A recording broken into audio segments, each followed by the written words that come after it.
the yard that turned into a war zone. Smash that subscribe button, leave a comment you won't forget, and stay right here. Because once you step inside this story, there's no turning back.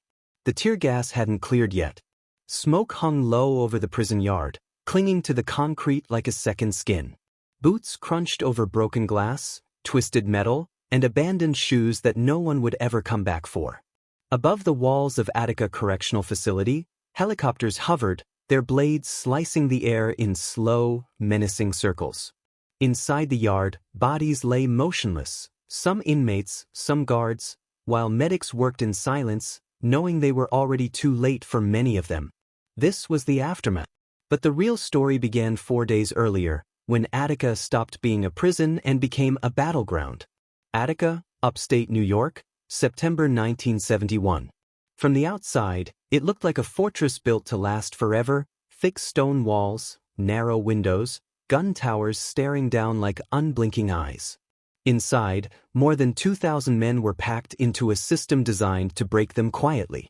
Cells were small, sanitation was brutal, medical care was scarce, and most inmates, many of them Black or Latino, felt invisible to the state that controlled every second of their lives. Tension had been building for months. Complaints went unanswered. Requests for basic human dignity were ignored. And then, on the morning of September 9th, a single confrontation escalated into something no one could stop. It started with a scuffle in one of the tunnels. A guard was overpowered. Keys changed hands. Gates that were never meant to open did exactly that. Within minutes, hundreds of inmates flooded into D-Yard, overwhelming staff and seizing control of a section of the prison. Hostages were taken, correctional officers who, just hours earlier, had been enforcing the rules.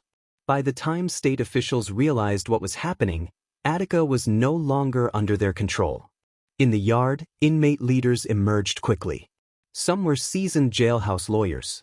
Others were men who had learned leadership the hard way, surviving years behind bars. They organized food, medical care, and security. A list of demands was drafted, reasonable ones by any standard. Better medical treatment, fair parole hearings, an end to brutal discipline, recognition of their basic human rights. Outside the walls, New York State scrambled. Governor Nelson Rockefeller was briefed repeatedly. Law enforcement agencies mobilized. Negotiators were sent in, including civilian observers, journalists, politicians, activists, hoping their presence would prevent bloodshed. For a moment, it almost worked. In the yard, inmates and hostages spoke face to face. Microphones crackled as demands were read aloud. Some guards later admitted they felt safer among the prisoners than they ever had under the system itself. Food was shared. Medical care was provided to wounded hostages. The nation watched as Attica became a symbol of something larger than a prison riot. It was a mirror held up to America. But behind closed doors, patience was running out. State police commanders drew up assault plans. Troopers were told the hostages' lives were in immediate danger. Rumors spread, unverified, explosive claims that guards had been tortured or killed. Each hour that passed hardened positions on both sides of the wall. Inside Attica, inmates sensed the shift. Negotiations stalled. Helicopters flew lower. Rifles appeared in the towers. The sense of fragile hope that had filled the yard began to curdle into dread. Then came the ultimatum. Surrender, or force would be used. In the early morning hours of September 13th, troopers lined up outside the prison. Shotguns were loaded. Gas masks were fitted. Orders were given that would echo through American history. But the most chilling moment didn't come with the first shot. It came when investigators later reviewed a sealed evidence log, one that listed the official cause of death for the hostages. Because when that document was finally opened, it revealed a truth that contradicted everything the public had been told. And once that truth surfaced, Attica was no longer just a riot. It was a cover-up. By the time the smoke cleared, the official story was already being written. State troopers poured into Attica through the gates and over the walls, firing blindly into the fog of tear gas.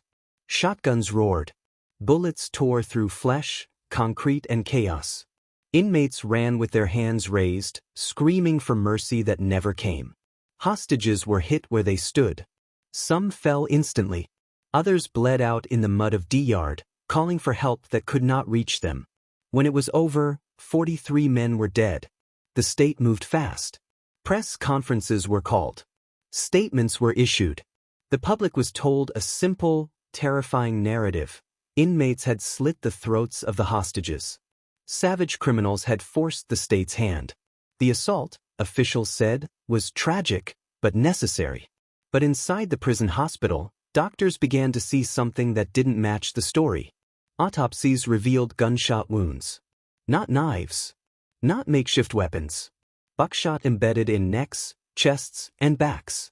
Every single hostage who died had been killed by police gunfire. There was no evidence of the brutal executions described to the press. That truth was buried. Death certificates were altered. Medical examiners were pressured. Reports were classified. Families of the dead guards were told lies. Lies that hardened into decades of rage and grief aimed at the wrong people. Inside Attica, the survivors were treated as enemies of the state. Inmates were beaten in retaliation. Some were forced to crawl naked through broken glass. Others were held at gunpoint and told they would be executed on the spot. Names were taken. Faces memorized. Punishment followed swiftly and without mercy. Outside, prosecutors began building cases, not against the troopers who fired hundreds of rounds into the yard, but against the inmates who survived. Men were charged with murder for deaths they did not cause. Trials dragged on. Evidence vanished. Witnesses recanted under pressure. And still, the truth stayed locked away. Years passed. The prison returned to routine. New inmates arrived, unaware that the concrete beneath their feet was stained with blood and silence. The families of the inmates who died received no justice. The families of the guards were never told the truth. And the men who gave the orders advanced in their careers. But secrets have a way of rotting from the inside. In the late 1990s, a group of former inmates, attorneys, and journalists began digging again. Boxes of forgotten files were reopened. Old autopsy photos resurfaced. Ballistics reports were re-examined. One by one, the lies began to crack. Then came the testimony. Former state officials admitted quietly that the public narrative had been false. Medical examiners acknowledged they had been overruled. Troopers confessed they had fired without clear targets, believing wrongly that hostages were already dead.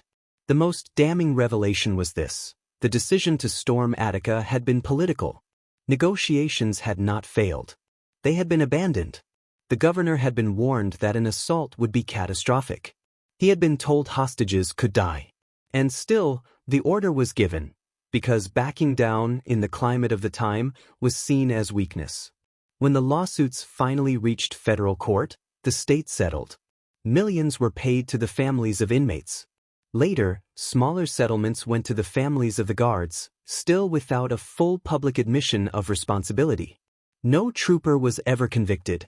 No commander went to prison. No politician stood trial. Attica faded from headlines again. But for those who survived, the prison never let go. Nightmares followed them home. Some drank themselves to death. Others disappeared into anonymity, carrying memories no one wanted to hear. And there was one final detail investigators uncovered, something never mentioned in official histories. On the morning of the assault, a last-minute message was sent up the chain of command. A warning that the hostages were alive. A warning that the inmates were surrendering. That message was received and ignored. Decades later, Attica still stands. The walls haven't moved. The towers still watch. From the road, it looks like just another prison. Silent, controlled, orderly. But inside the history hums like a low electrical current, felt even by those who don't know its source. Former inmates say you can feel it most in the yard. They describe a strange heaviness in the air, a sense that the ground itself remembers. Some refuse to talk about what they saw there. Others talk endlessly, as if repetition might drain the poison from their memories. For the families of the dead, time never brought closure, only sharper questions. Why were the lies so carefully constructed? Who decided the truth was more dangerous than the violence? And how many people knew? In 2005, New York State finally issued a formal statement expressing regret for Attica. Not an apology. Not an admission of wrongdoing. Just regret. No names were named. No responsibility assigned. The scars remained personal, not official. Historians now agree on one thing. Attica was not just a prison uprising. It was a collision between power and fear. A moment when the state chose force over humanity, then chose silence over accountability. The men inside the yard were not saints. Some were violent. Some had committed terrible crimes. But that was never the question. The question was whether their lives, and the lives of the hostages, were expendable. The answer came in the form of gunfire. Today, the story of Attica is often reduced to a footnote, a riot, tragedy, something messy and uncomfortable. But for those who look closely, it is a warning about what happens when institutions protect themselves at all costs. The most haunting part isn't the violence. It's what followed. The altered records.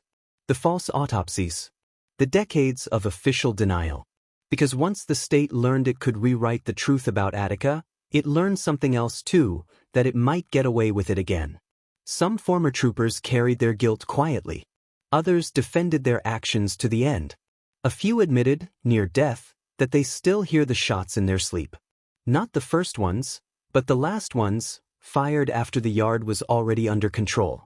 As one survivor later said, the uprising lasted 4 days. The cover-up lasted a lifetime.